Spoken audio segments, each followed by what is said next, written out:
Favoriser la réconciliation autour de nous. Implorons son pardon.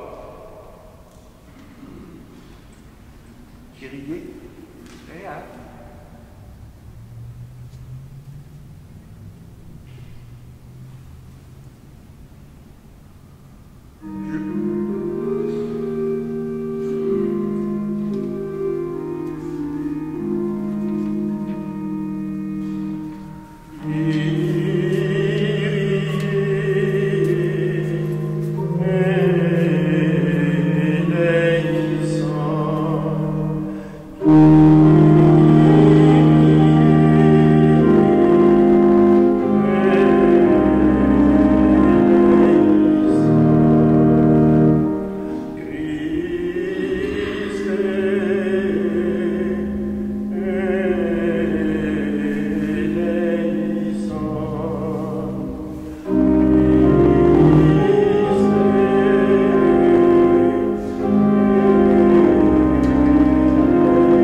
Première lecture du livre de la Genèse. En ces jours-là, le Seigneur parlait à Abraham dans une vision. Il le fit sortir et lui dit, « Regarde le ciel et compte les étoiles si tu le peux. » Et il déclara, « Telle sera ta descendance. » Abraham eut foi dans le Seigneur et le Seigneur estima qu'il était juste. Puis il dit, « Je suis le Seigneur qui t'ai fait sortir d'Our en Chaldée pour te donner ce pays en héritage. » Abraham répondit, « Seigneur mon Dieu, comment vais-je savoir que je l'ai en héritage? » Le Seigneur lui dit, « Prends-moi une génisse de 3 ans, une chèvre de 3 ans, un bélier de 3 ans, une tourterelle et une jeune colombe. » Abraham prit tous ses animaux, les partagea en deux, et plaça chaque moitié en face de l'autre, mais il ne partagea pas les oiseaux. Comme les rapaces descendaient sur les cadavres, Abraham les chassa. Au coucher du soleil, un sommeil mystérieux tomba sur Abraham. Une sombre et profonde frayeur tomba sur lui. Après le coucher du soleil, il y eut des ténèbres épaisses. Alors un brasier fumant et une torche enflammée passèrent entre les morceaux d'animaux. Ce jour-là, le Seigneur conclut une alliance avec Abraham en ces termes. À ta descendance, je donne le pays que voici, depuis le torrent d'Égypte jusqu'au grand fleuve, l'Euphrate. Parole du Seigneur.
Lecture de la lettre de saint Paul apôtre aux Philippiens.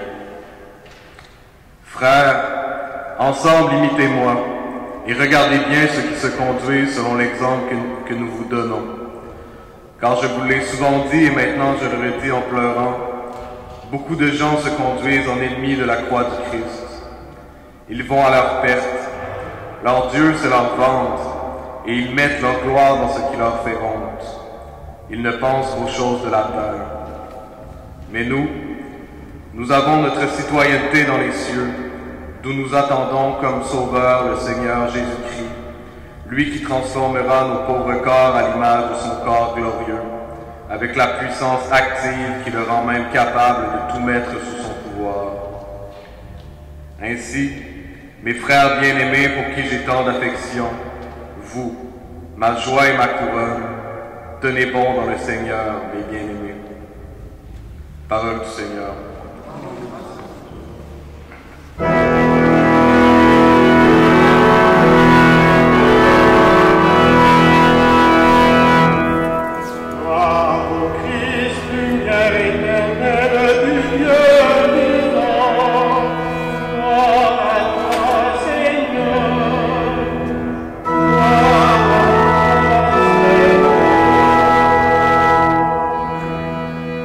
Ouvre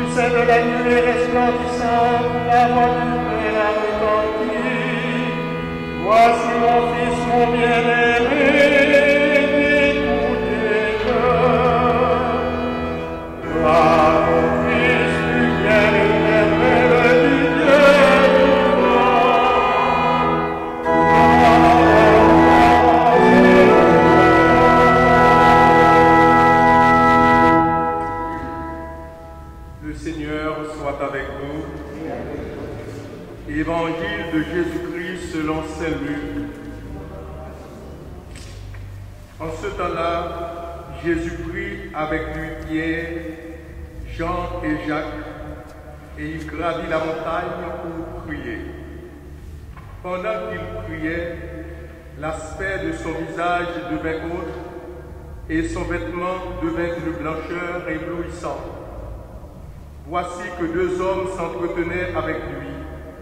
C'étaient Moïse et Élie, apparus dans la gloire. Ils parlaient de son départ qui allait s'accomplir à Jérusalem. Pierre et ses compagnons étaient accablés de sommeil, mais restant éveillés, ils virent la gloire de Jésus et les deux hommes à ses côtés. Ces derniers s'éloignaient de lui quand Pierre dit à Jésus, « Maître, il est bon que nous soyons ici. Faisons 3 tentes, une pour toi, une pour Moïse et une pour Élie. » Il ne savait pas ce qu'il disait. Pierre n'avait pas fini de parler qu'une nuée survint et les couvrit de son ombre. Ils furent saisis de frayeur lorsqu'ils y pénétrèrent. Et de la nuée, une voix se fit entendre, « Celui-ci est mon Fils, celui que j'ai choisi, écoutez-le. » Et pendant que la voix se faisait entendre, il n'y avait plus que Jésus seul. Les disciples gardèrent le silence, et en ces jours-là, ils ne rapportèrent à personne rien de ce qu'ils avaient vu. Acclamons la parole de Dieu.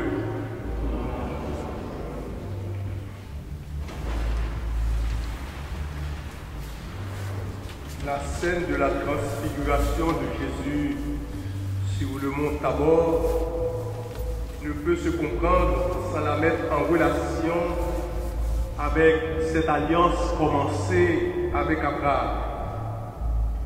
C'est d'ailleurs la raison pour laquelle les apôtres voient Jésus accompagné de Moïse et de Élie, qui représentent les successeurs d'Abraham dans le développement de l'alliance du peuple hébreu, la descendance d'Abraham avec son Dieu.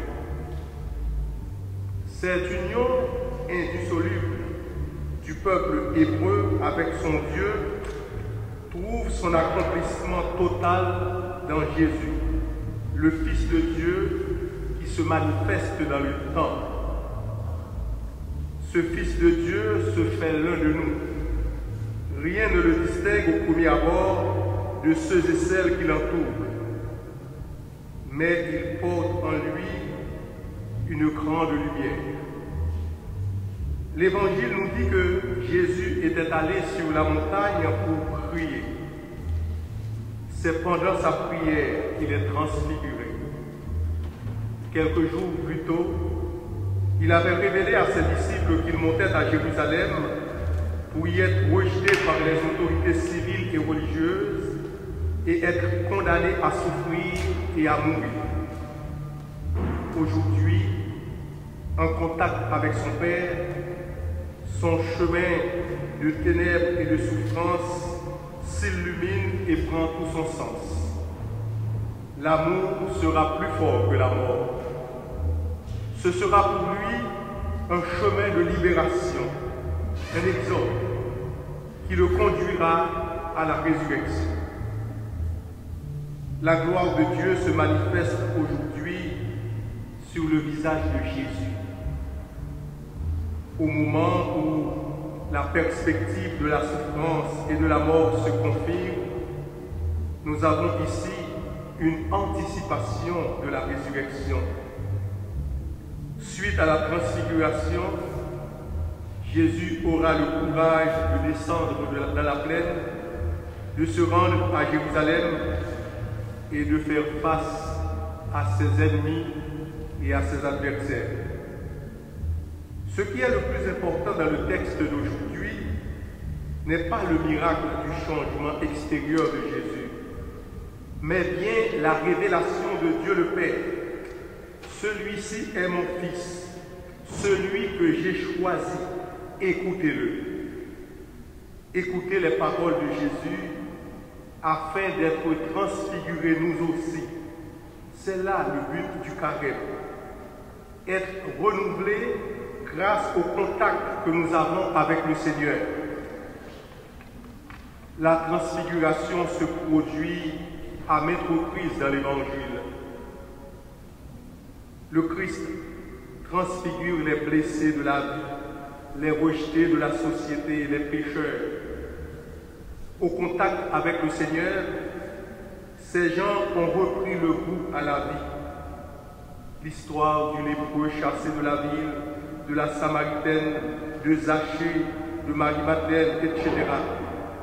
Et à travers les siècles, des milliers de personnes entrant en contact avec le Christ apprendront à donner un sens nouveau à leur vie.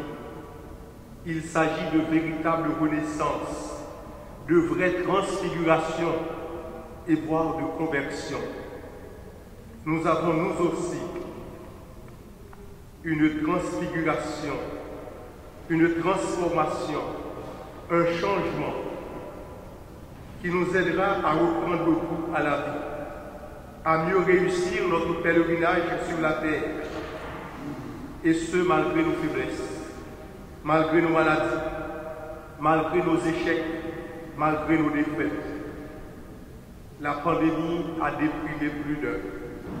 Le carême est là pour nous dire de reprendre le courage, de reprendre espérance, apprendre à espérer et de n'avoir pas peur. Il faut faire cet effort sur nous pour ne plus avoir peur tout en étant plus prudent, bien sûr.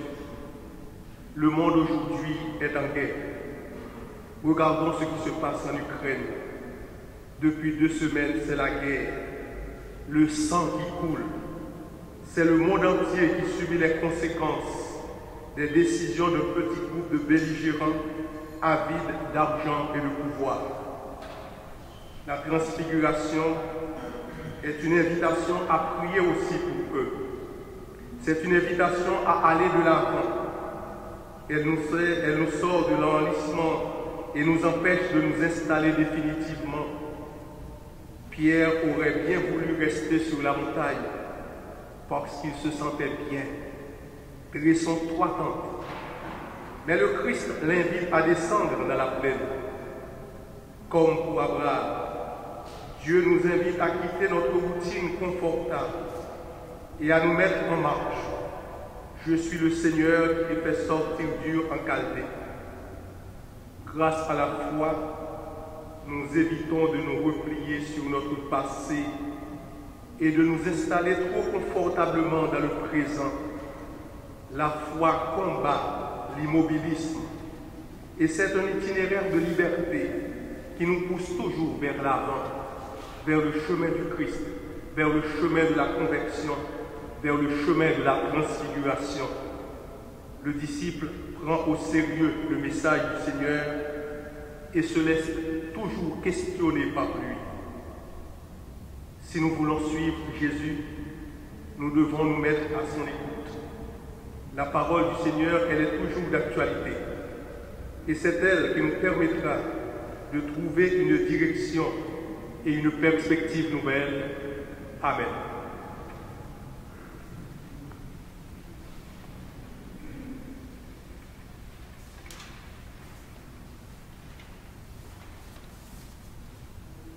Et maintenant, je vous invite à vous mettre debout pour confesser ensemble notre foi. Je crois en Dieu, le Père Tout-Puissant, Créateur du ciel et de la terre, et en Jésus-Christ, son Fils unique, notre Seigneur, qui a été conçu du Saint-Esprit, est né de la Vierge Marie, a souffert sous Ponce Pilate, a été crucifié, est mort et a été enseveli, est descendu aux enfers, le 3e jour est ressuscité des morts, est monté aux cieux, est assis à la droite de Dieu le Père Tout-Puissant, d'où il viendra juger les vivants et les morts. Je crois à l'Esprit Saint, à la Sainte Église catholique, à la communion des saints, à la rémission des péchés, à la résurrection de la chair, à la vie éternelle. Amen. Avec confiance en la promesse qui ouvre pour nous un avenir de lumière, prions afin que Dieu accorde à l'humanité entière la joie de son salut. Prions pour les personnes qui cherchent un sens à leur vie ou qui désespèrent, qu'elles trouvent dans l'Évangile une inspiration, un soutien et un réconfort.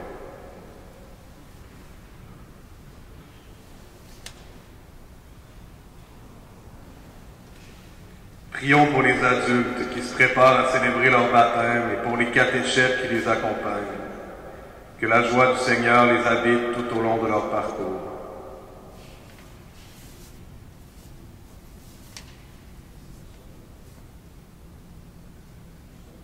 Prions pour les enfants qui sont victimes d'abus de toutes sortes. Que leur détresse suscite parmi nous des engagements pour une véritable justice envers les plus vulnérables.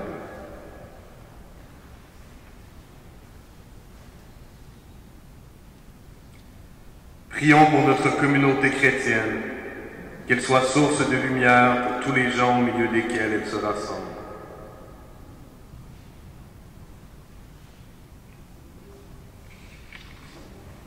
Dieu notre Père, tu veux que la création libérée du péché parvienne à son accomplissement. Conduis-nous de la mort jusqu'à la gloire de la résurrection, afin que nous puissions un jour goûter pleinement à la joie du salut. Nous te le demandons par Jésus ton Fils, notre Seigneur. Amen.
Prions ensemble au moment d'offrir à Dieu le sacrifice de toute l'Église. Que cette offrande, nous t'en prions, Seigneur, nous purifie de nos péchés, qu'elle sanctifie le corps et l'esprit de tes fidèles pour les préparer à célébrer les fêtes pascales par le Christ notre Seigneur. Amen.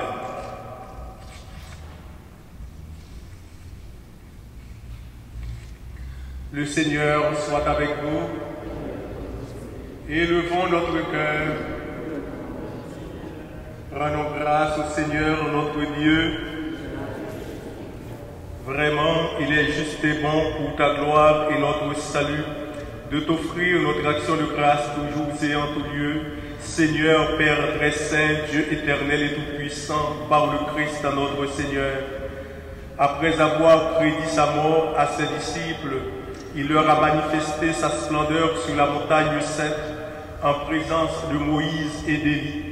Ainsi la loi et les prophètes témoignaient qu'il parviendrait par la passion jusqu'à la gloire de la résurrection. C'est pourquoi, avec les puissances des cieux, nous pouvons te bénir sur la terre et t'adorer sans fin en proclamant.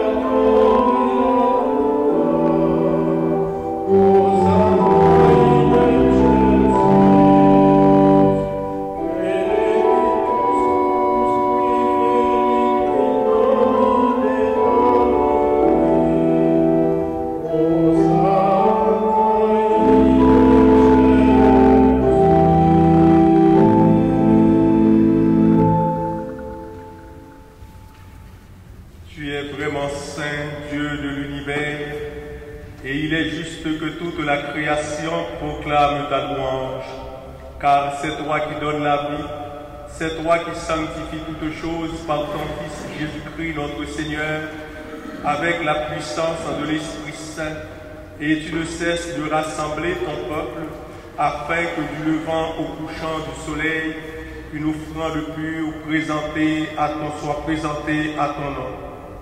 C'est pourquoi nous voici rassemblés devant toi, Dieu notre Père, et dans la communion de toute l'Église, nous célébrons le jour où le Christ est ressuscité d'entre les morts.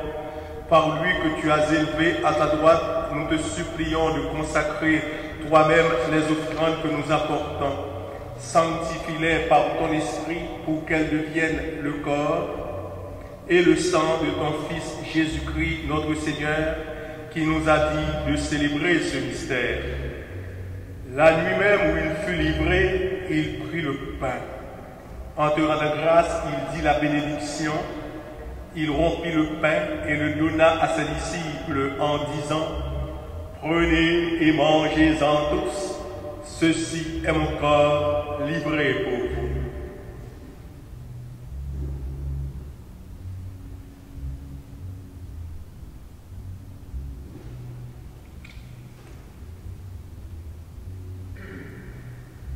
De même, après le repas, il prit la coupe.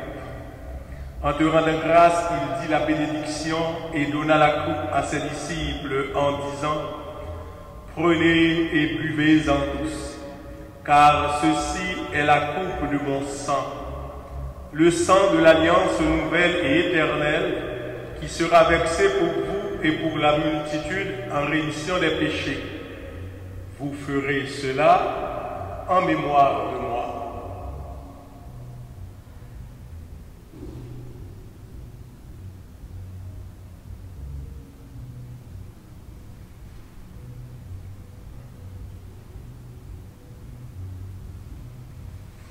Il est grand le mystère de la foi. Nous annonçons ta mort, Seigneur Jésus. Nous proclamons ta résurrection. Nous attendons ta venue dans la gloire. En faisant ainsi mémoire de ton Fils, de sa passion qui nous sauve, de sa glorieuse résurrection et de son ascension dans le ciel, alors que nous attendons son dernier avènement, nous t'offrons, Seigneur, en action de grâce, ce sacrifice vivant et saint. Regarde, nous t'en prions, l'oblation de ton Église, et daigne y reconnaître ton Fils qui, selon ta volonté, s'est offert en sacrifice pour nous réconcilier avec toi, quand nous serons nourris de son corps et de son sang, et remplis de l'Esprit Saint. Accorde-nous d'être un seul corps et un seul esprit dans le Christ. Que l'Esprit Saint fasse de nous une éternelle offrande à ta gloire, pour que nous obtenions un jour l'héritage promis avec tes élus. En premier lieu, la bienheureuse Vierge Marie, Mère de Dieu, avec Saint Joseph, son époux, les bienheureux apôtres, les glorieux martyrs et tous les saints qui ne cessent d'intercéder auprès de toi et nous assurent de ton soutien. Et maintenant, nous te supplions, Seigneur, par le sacrifice qui nous réconcilie avec toi, étends au monde entier le salut et la paix. Affermis ton Église en pèlerinage sur la terre dans la foi et la charité, en union avec ton serviteur, notre pape François, et notre archevêque Christian, l'ensemble des évêques, les prêtres, les diacres et tout le peuple que tu as racheté. Écoute en ta bonté les prières de ta famille que tu as voulu rassembler devant toi. Dans ta miséricorde, ramène à toi, Père très aimant, tous tes enfants dispersés. Pour nos sœurs et frères défunts, pour Estelle et pour tous ceux qui ont quitté ce monde et trouvent grâce devant toi, nous te prions. En ta bienveillance, accueille-les dans ton royaume, où nous espérons être comblés de ta gloire, tous ensemble et pour l'éternité, par le Christ notre Seigneur, par qui tu donnes au monde toute grâce et tout bien. Par lui, avec lui et en lui, à toi, Dieu le Père Tout-Puissant, dans l'unité du Saint-Esprit, tout honneur et toute gloire pour les siècles des siècles. l'avons appris du Sauveur et selon son commandement, nous osons dire, notre Père qui es aux cieux, que ton nom soit sanctifié, que ton règne vienne, que ta volonté soit faite sur la terre comme au ciel. Donne-nous aujourd'hui notre pain de ce jour. Pardonne-nous nos offenses comme nous pardonnons aussi à ceux qui nous ont offensés.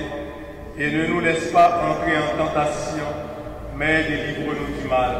Délivre-nous de tout mal, Seigneur, et donne la paix à notre temps. Soutenus par ta miséricorde, nous serons libérés de tout péché, à l'abri de toute épreuve. Nous qui attendons que se réalise cette bienheureuse espérance, l'avènement de Jésus-Christ, notre Sauveur.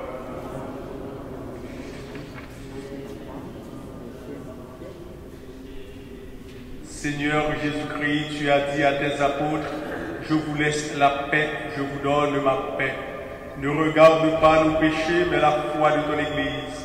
Pour que ta volonté s'accomplisse, donne-lui toujours cette paix et conduis-la vers l'unité parfaite, toi qui règnes pour les siècles des siècles.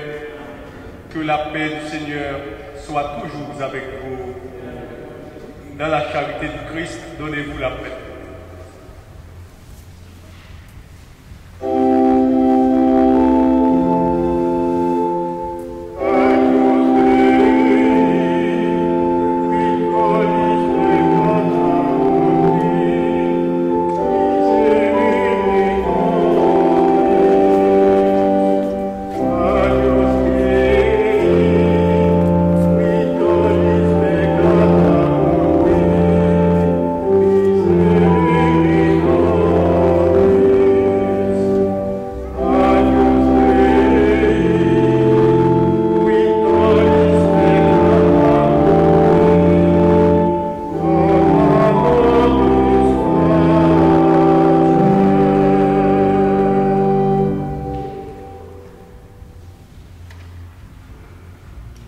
Voici l'agneau de Dieu, voici celui qui enlève les péchés du monde. Heureux les invités au repas des noces de l'agneau. Seigneur, je ne suis pas digne de te recevoir, mais dis seulement une parole et je serai guéri. Que le corps du Christ vous garde pour la vie éternelle.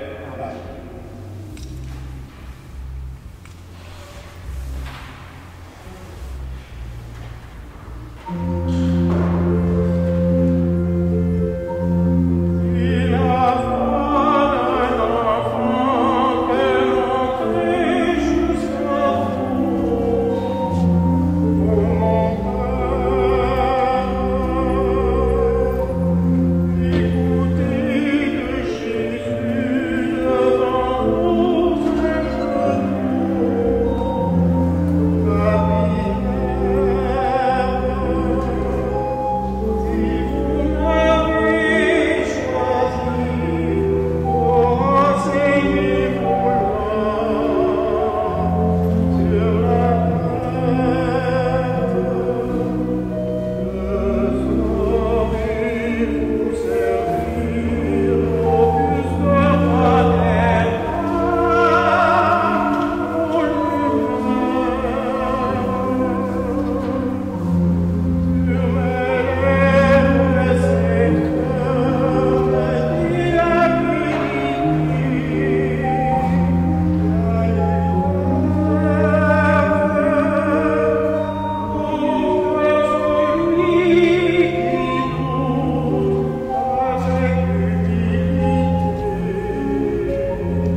Prions le Seigneur.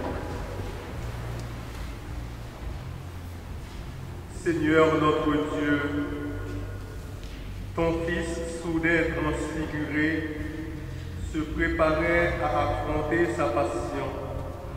Conduis-nous en communion avec lui de la mort à la vie, de l'épreuve à la gloire, et nous serons ses témoins parmi nos frères et sœurs. Exauce-nous, toi notre lumière, pour les siècles des siècles. Amen. Je vous remercie d'être venus célébrer avec nous aujourd'hui. Je vous souhaite un bon dimanche, une bonne semaine et beaucoup de courage. Le Seigneur soit avec vous. Que le Dieu Tout-Puissant vous bénisse, le Père, le Fils et le Saint-Esprit. Allez dans la paix.